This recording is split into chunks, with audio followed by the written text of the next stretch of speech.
You know, it's a funny thing how certain things turn out to be fact in history books. Our government will lie, and that lie will become a fact. Let me show you something that a lot of people today are still debating over. This is a Life magazine from September 24th, 1945.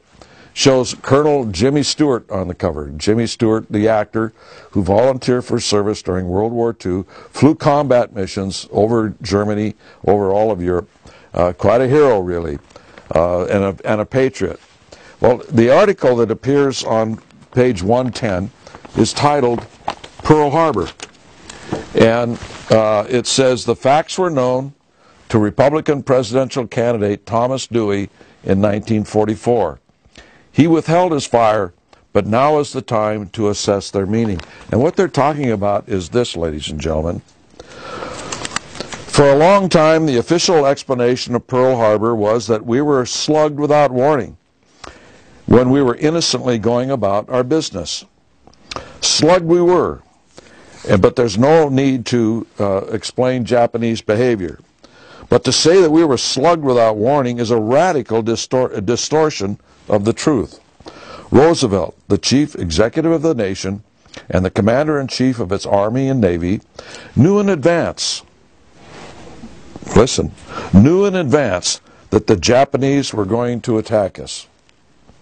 And it goes on further in the article to point this out, that they may not have known the precise location of the attack, but the Japanese code had been solved for some time, and they knew that they were launching an attack against us, and we were not preparing our Army and Navy and Air Force to withstand that attack. In fact, in many cases, what we were doing was even making sure that we could be attacked. Now, I know that's hard to believe for a lot of people, and there's still a lot of conservatives, a lot of people out there that don't believe this. This is not the only case. There was also an article, a major article in the Chicago Tribune during these years that also brought out the fact that we knew we were going to come under attack, etc. The thing about it was that we have this history that we're told on the History Channel, in our history books in schools, that the Japanese came here and they just fooled us. They pretended like they wanted peace, while in fact they were preparing for war. But that is true, but not the way they present it. What didn't come out was that Kinoue, who was a moderate Japanese prince, wanted peace. He sent, quote, Kinoue sent a moderate by comparison with the Japanese militarist party. Kinoue sent word to Ambassador Grew that he would like to meet Roosevelt on U.S. soil, either in Hawaii or Alaska. His proposal for peace with China, handed to Ambassador Grew by the Japanese Minister for Foreign Affairs on September 22, 1941, was hardly satisfactory. And so what they wanted to do, and part of this, and they've got it at the end of this article, is that they were going to agree to a peace with China, a partial withdrawal initially from Indochina, ultimately out of China, as long as certain conditions were met. Those conditions were simply reestablishing economic ties with the United States, an ample supply of oil. And in regard to all of this, what a lot of people don't understand, and I already put this down so it'll be hard for me to pick it up and look for it again, this was an anti-communist move on the part of Japan. Most people do not understand that Japan was very, very afraid of communist Russia.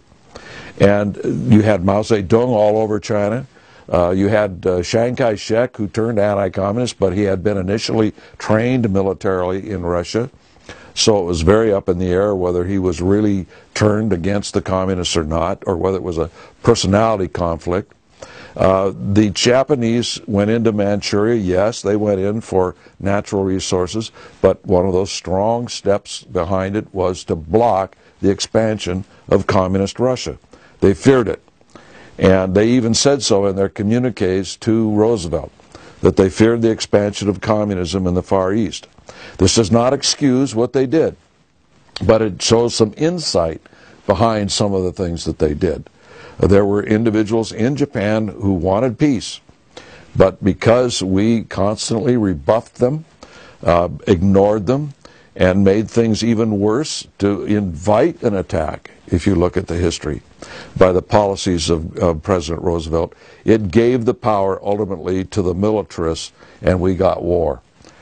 These are things that you don't read about in your history books. If you go back into your antique bookstores, look at old newspapers, look at old magazines, you'll find that a lot of this stuff is still in those antique bookstores, but they've gone down the memory hole when it comes to putting them into television today and into history books today.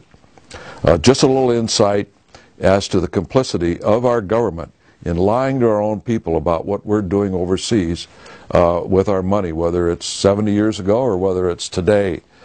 These things go on.